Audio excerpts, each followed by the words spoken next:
Following news of the tragedy in Tennessee, we spoke to the state school security marshal to learn more about how private schools are protecting students here in Kentucky. Georgia MacArthur joins us in the studio with answers. It's been 5 years since Kentucky's last school shooting in Marshall County, which left 2 students dead and more than a dozen injured. Since then, educators and lawmakers have worked together to better protect students across the state.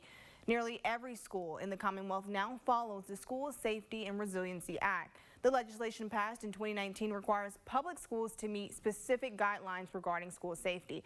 That's not the case for private schools since they don't receive state funding. Still, experts say best practices for school safety and violence prevention are largely the same for both public and private institutions. Any private schools that get a hold of our office, we'll work with them. We'll get them our risk assessment. We'll show them what is mandated for public schools. And a lot of private schools have reached out to us and looked for those mandates to say, well, if public schools have to do this, private schools, we're going to do the same thing or even more to be safe. Officials say while they believe Kentucky schools are the safest they've ever been, there's always room for improvement. The state of Tennessee will release an after-action report surrounding the circumstances of today's shooting. The reports will help show what could have been done differently to prevent similar incidents here in Kentucky. Marvin.